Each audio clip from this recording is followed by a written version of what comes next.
Good morning to all. Today I am going to explain class 12th biology chapter 7 evolution. So previous lecture में हमने evolution का introduction दिया था कि evolution जो है किस प्रकार से इस अर्थ पर जो है आपका लाइफ फॉर्म जो है आपका ओरिजिनेट हुआ है, ठीक है, और किस प्रकार से उनका जो विकास है वह कंटिन्यूली होते गया है, ठीक है। तो early life form on earth में आज हम देखेंगे कि आज का जो लाइफ है अर्थ में वह किस प्रकार का है, ठीक है। So the oxygenation of the atmosphere, cyanobacterium are photosynthetic bacteria that produce oxygen as by product of photosynthesis. जो साइनोबैक्टीरिया जो जीवाणु होता है वह क्या करता है, फोटोसिंथेसिस बैक्टीरिया होता है एक, जो कि क्या प्रोड्यूस करता है, ऑक्सीजन प्रोड्यूस करता है, ठीक है। ऑक्सीजन प्रोड्यूस करता है और बाई प्रोडक्ट के रूप में वह क्या बनाता है, फोटोसिंथेसिस, अपना भोजन स्वयं बनाता है, ठीक है। कौन, साइनो बैक्टीरिया, ठीक है। अर्ली लाइफ ऑन अर्थ में हम लोग साइनो बैक्टीरिया जो कि अपना भोजन जो है आपका ऑटोट्रॉफिक होता है, खुद से बनाता है, क्योंकि वह फोटोसिंथेटिक बैक्टीरिया होता है एक प्रकार का, ठीक है, जो कि produce oxygen by product photosynthesis, ठीक। अर्ली लाइफ ऑन अर्थ, इसमें देख सकते हैं the first eukaryotes appeared about 2 billion year ago. Eukaryotes जो हैं इस अर्थ पर जो है आपके कब अपीयर्ड हुए हैं, 2 बिलियंस ईयर पहले जो होते हैं वह अपीयर्ड हुए हैं, ठीक है। The nucleus are most organelles most likely originated from inward folding of the cell membrane. जो न्यूक्लियस होता है जो कि सब ऑर्गेनेल्स में मोस्ट या फिर सबसे इम्पॉर्टेंट होता है, ठीक है। इम्पॉर्टेंट तो सभी होते हैं, लेकिन न्यूक्लियस जो होता है सेल के अंदर एक जेनेटिक मटेरियल को स्टोर कर किए रखता है, उसको एक मेम्ब्रेन के थ्रू जो होता है सराउंडेड रखता है, ठीक है, जो कि one generation to another generation जो भी जेनेटिक या फिर इनहेरिटेंस जो मैसेजेस है उसको क्या करता है, ट्रांसफ़र करता है, ठीक है। और वह उसका ओरिजिनेटेड जो होता है वह एक इनवार्ड यानी सेल के अंदर, साइटोप्लाज्म के अंदर जो है वह सेल मेम्ब्रेन इन के अंदर जो है वह अंदर में क्या न्यूक्लियस मेम्ब्रेन होता है जिसके अंदर वह सराउंडेड रहता है, ठीक। According to the endo symbiotic theory, mitochondria and chloroplast evolve from prokaryotes living inside the earlier eukaryotic cell. बात करें इंडो सिम्बायोटिक थ्योरी की, तो माइटोकॉन्ड्रिया एंड क्लोरोप्लास्ट जो हैं क्या हुआ है, इवॉल्व किससे हुए हैं, वह प्रोकैरियोट्स या फिर living inside the cell eukaryote cell से, ठीक है। एंडो सिम्बायोटिक जो थ्योरी के अनुसार माइटोकॉन्ड्रिया क्लोरोप्लास्ट आपका prokaryotic living and inside the earlier eukaryotic cell, ठीक है, प्रोकैरियोटिक लिविंग सेल के एंड अर्लियर जो यूकैरियोटिक सेल्स है उसके अंदर क्या हुए हैं, इवॉल्व हुए हैं, ठीक है। डायग्राम में देख सकते हैं हमारा प्रोकैरियोट्स है, ठीक है, जो कि इस प्रकार से सिंगल सेल होगा क्योंकि इसके अंदर न्यूक्लियस मेम्ब्रेन नहीं पाए जाएंगे, ठीक है। अब यहाँ पे हमारा अर्ली जो यूकैरियोट्स है ये हमारा सेल वॉल है, ये हमारा साइटोप्लाज्म का रीजन है, ये हमारा न्यूक्लियस का रीजन है, हमारा न्यूक्लियस मेम्ब्रेन है, that is the early eukaryotes. ये यहाँ पे भी देख सकते हैं इसका डेवलपमेंट किस प्रकार से हुआ है। ये प्रीमिटिव था, जो प्रोकैरियोट्स था जो क्या था, प्रीमिटिव था। उसके बाद अर्ली यूकैरियोट्स आया इस प्रकार से। उसके बाद अर्ली यूकैरियोट्स जो आपका करंट में जो यूकैरियोट सेल होते हैं इस प्रकार से होते हैं, ठीक है। यहाँ पे सेल मेम्ब्रेन है, ये हमारे साइटोप्लाज्म में सेल ऑर्गेनेल्स हैं, ये हमारे न्यूक्लियस वाला रीजन है, ठीक है। और न्यूक्लियस वाला जो रीजन है उसमें क्या है, ये हमारे अंदर का न्यूक्लियोप्लाज्म है और हमारे न्यूक्लियस मेम्ब्रेन है। इस प्रकार से जो सेल है वह प्रोकैरियोट यूकैरियोट से इस प्रकार से डेवलपमेंट होते होते हायर वर्टिब्रेट्स को फॉर्म किया है, ठीक है। बात करें Charles Darwin and the origin of species, ठीक। चार्ल्स डार्विन जो थे उन्होंने एक थ्योरी दिया ओरिजिन ऑफ स्पीसीज, ठीक है। उसमें देखते हैं for thousand of years people believe that species on earth did not change, ठीक है। थाउजेंड ऑफ ईयर्स पहले लोग यह बिलीव करते थे, विश्वास करते थे कि स्पीसीज जो है इस मतलब स्पीसीज में जो है इस अर्थ पर स्पीसीज में जो है कोई भी चेंजेस नहीं आता है, ठीक। Species on earth did not change, ठीक, मतलब जितने भी आपका स्पीसीज है अर्थ में उनमें कोई चेंजेस नहीं आता है, ऐसा 1000 ऑफ ईयर्स पहले जो है आपका लोग बिलीव करते थे। But they what are fossil, लेकिन एक क्वेश्चन मार्क है कि फॉसिल क्या चीज़ है, ठीक, जब उसमें चेंजेस नहीं आता तो फॉसिल क्या चीज़ है। इस प्रकार से हम देख सकते हैं क्या है हमारा जो भी पुराना एंशियंट जो ऑर्गेनिज्म था उसका फॉसिल है, ठीक है। आगे देखते हैं Charles Darwin and the origin of species. Charles Darwin theory था ऑरिजिन ऑफ स्पीसीज, जो कि इसमें हम देखते हैं क्या है आपका Jean Baptiste Lamarck, Jean Baptiste Lamarck जो साइंटिस्ट हैं argue that modern species were descended from ancestors that had evolved to become better adapted to their environment। उसके बाद जो चार्ल्स डार्विन का जो थ्योरी था उस पर किसने आर्ग्यू किया, जीन बैप्टिस्ट लेमार्क जो साइंटिस्ट थे उन्होंने आर्ग्यू किया कि मॉडर्न स्पीसीज में जो है आपका जो भी एंसेस्टर जो यानी जो भी पूर्वज होता है उसका उससे जो इवॉल्व होता है उसका मतलब उसका इवोल्यूशन जो है इन्वायरमेंट, ठीक, कि ऑर्गेनिज्म उस इन्वायरमेंट में किस प्रकार से अपने आप को अडॉप्ट कर रहा है, अनुकूल कर रहा है, उसके आधार पर जो होता है उसमें चेंजेस आता है, ठीक है, उसमें इवोल्यूशन होता है। एक किसने बोला, जॉन बैप्टिस्ट लेमार्क ने, ठीक है। देख सकते हैं इसका थ्योरी मतलब जिसको रिक्वायरमेंट, ठीक है, इनहेरिटेंस के आधार पर जो है उसको मतलब उसका ऑर्गन के यूज और डिसयूज के आधार पर जो होता है उसमें चेंजेस होता है। ये किसने बोला, जीन बैप्टिस्ट लेमार्क ने, ठीक। Lamarck believed that organisms acquired new traits over their lifetime and then passed this trait to their offspring. He called this the inheritance of acquired characteristics, ठीक। जो John Baptist Lamarck थे उन्होंने यह believe किया कि जितने भी organisms हैं उनमें क्या होता है एक्वायर्ड न्यू कैरेक्टर्स होते हैं, ठीक है, जो कि लाइफ टाइम जो होते हैं आपका उसका जो ट्रेट होता है वह पास होते रहता है अपने ऑफ स्प्रिंग में, ठीक है। इस थ्योरी को उन्होंने क्या कहा, इनहेरिटेंस ऑफ एक्वायर्ड कैरेक्टर, मतलब जो भी उसका एक्वायर्ड कैरेक्टर है वह इनहेरिटेंस होता है, यानी एक पीढ़ी से, जैसे कोई बलवान है तो उसका बेटा भी क्या होगा, बलवान होगा, ऐसा थ्योरी इन्होंने लेमार्क ने दिया, ठीक है। अगर एक चूहा है अगर उसके पूंछ को हम लोग काट दिए तो अगला जनरेशन का जो ऑफस्प्रिंग होगा उनमें भी आपका बिना पूंछ वाले चूहे ही जन्म होंगे लेंगे, ठीक है। एक सोनार है मतलब एक लोहार है, वह उसका बॉडी जैसा है उसके बच्चे का बॉडी भी उस प्रकार से होगा, ऐसा मत था आपका लेमार्क का, ठीक है। मतलब यह बोलता है कि एक्वायर्ड जो भी कैरेक्टर है वह अगली जनरेशन के ऑफ स्प्रिंग में जो होता है वह कैरेक्टर शो करेगा, ठीक है, उसका जो संतान होगा उस प्रकार से होगा। लेकिन यहाँ पे एग्जाम्पल के रूप में उन्होंने बताया कि जैसे कि आपका ट्री है, अभी हमारा जिराफ है, जिराफ जो है पहले छोटे से बकरी के जैसे थे, ठीक है, क्योंकि उस समय घास छोटे छोटे थे, ठीक। जैसे ही घास बड़े बड़े होते वृक्ष के रूप में लेने लगी तो उनको जो है आपका ग्रास या फिर चारे की ज़रूरत महसूस होने लगी और चारा उनके लिए कम पड़ने लगा, तो उन्होंने उस आधार पर जो है अपना जो निक है, गर्दन है, उसको बड़े पेड़ तक अपना हेड पहुंचाने के लिए उन्होंने अपने आप को उस इन्वायरमेंट के अकॉर्डिंग अडॉप्ट किया, ठीक, अडॉप्ट किया। और जो चारा है उसको पत्ती को खाने के लिए उन्होंने अपने निक को ऊपर खींचा, ठीक है।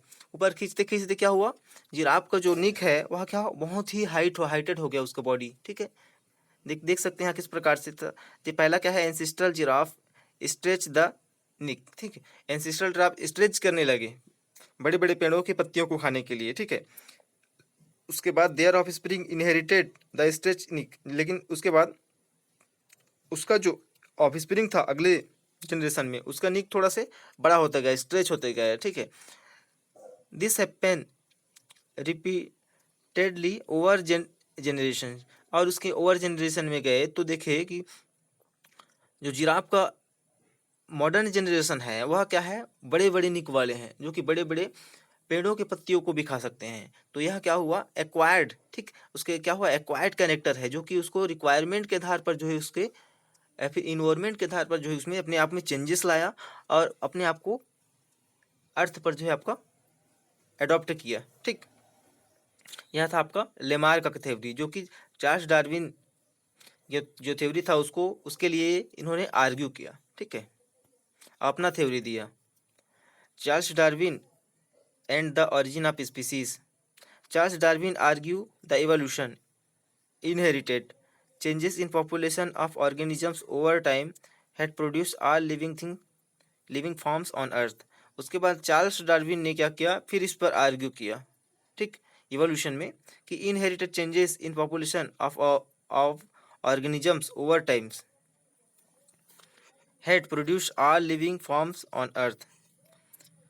मतलब वो बोलता है कि पॉपुलेशन ऑर्गेनिजम्स की जो पॉपुलेशन में है उसमें बहुत समय के बाद क्या है, उसमें जब इनहेरिटेड जो चेंजेस होगा उसके आधार पर जो है सभी लिविंग फॉर्म जो है इस अर्थ पर जो है प्रोड्यूस हुए हैं, ऐसा बोला हमारा चार्ल्स डार्विन लेमार्क ने आर्ग्यू किया, ठीक।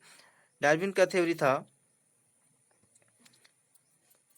Among ancestral giraffe some individuals had longer neck other than others, ठीक, मतलब एंसेस्ट्रल जो जिराफ था कुछ इंडिविजुअल्स जो हैं उसका निक क्या था, लॉन्गर था देन दूसरों से, ठीक है।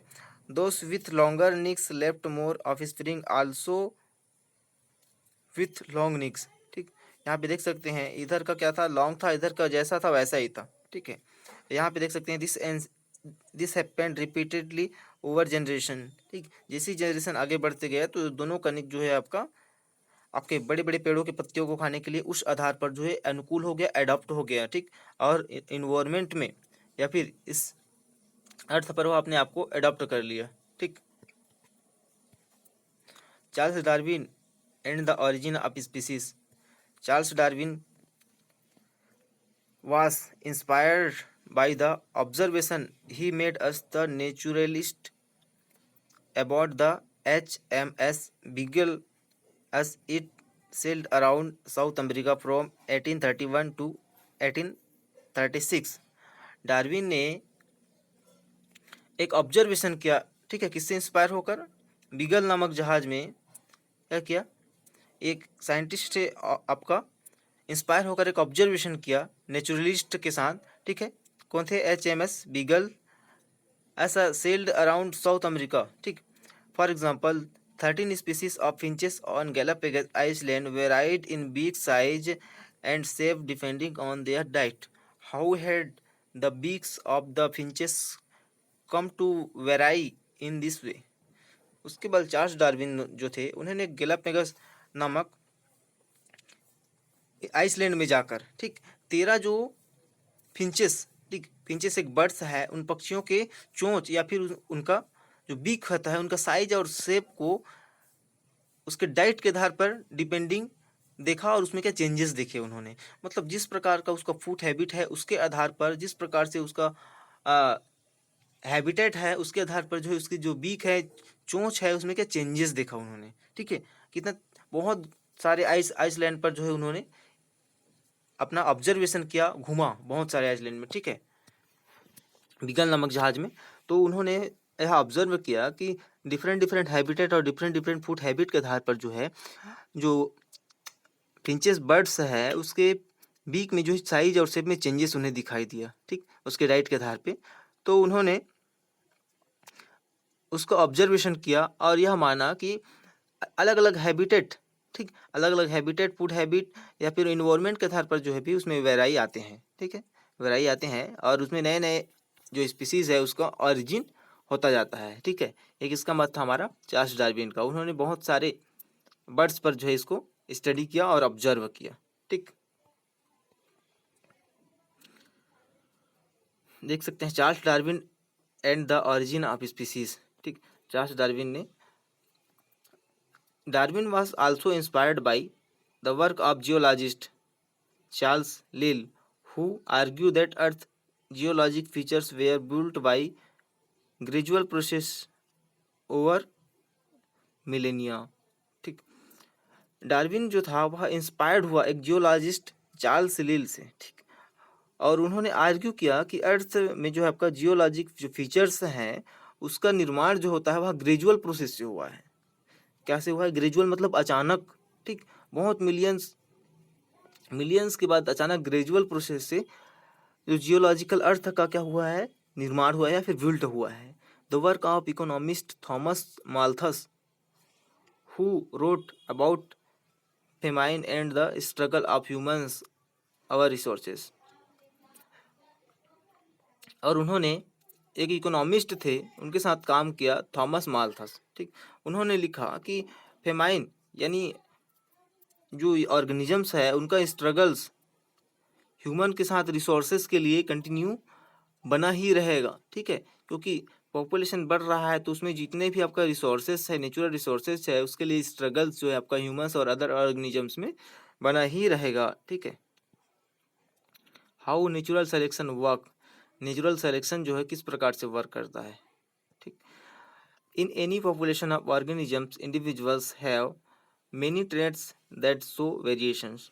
ठीक है, कोई भी पॉपुलेशन के जो ऑर्गेनिजम्स है उसके अंदर जो इंडिविजुअल्स हैं उनमें क्या है, बहुत सारे जो ट्रेड्स या फिर जो वेरिएशन है वो क्या होते हैं, शो होते हैं। ठीक, क्या होते हैं, सो मतलब बहुत सारी जो उसमें वेराइटी है, वेरिएशंस हैं उसके ट्रेट में, उसके गुणों में, वह डिफरेंट जो भी आपका पॉपुलेशन है उसके ऑर्गेनिजम्स है, ठीक है, उसके इंडिविजुअल्स में बहुत सारे वेरिएशन जो है हमें शो होते हैं। ठीक, traits that the determined at least partially by gene and inherited pass from parent to offspring. और उनके ट्रेट को अगर डिटरमाइन करें तो एटलीस्ट जितने भी उसके जेनेटिक यानी जीन या फिर इनहेरिटेबल्स हैं, ठीक है, क्या है, इनहेरिटेबल्स हैं, उनके जितने भी ट्रेट्स हैं वह जो कि आपका one generation to another generation parents से ऑफ स्प्रिंग में क्या होंगे, पास आउट होंगे।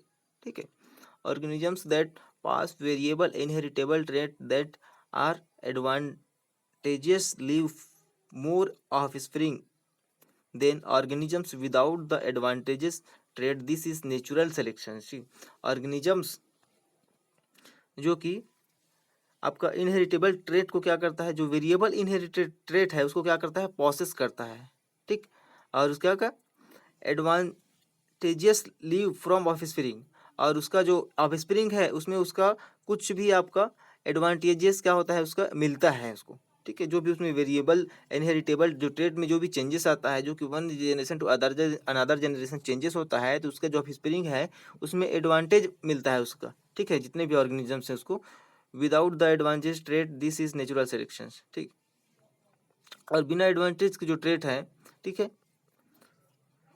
यह क्या है, यही क्या है, आपका नेचुरल सेलेक्शन है। ठीक, advantage trait become more common in the population resulting in adaptation. ठीक, एडवांटेजियस ट्रेट्स जो कि आपका मोर कॉमन है पॉपुलेशन के लिए, उसका रिजल्टिंग ही उसमें क्या होता है, अडॉप्टेशन होता है, वह अपने आप को उसमें अडॉप्ट करता है।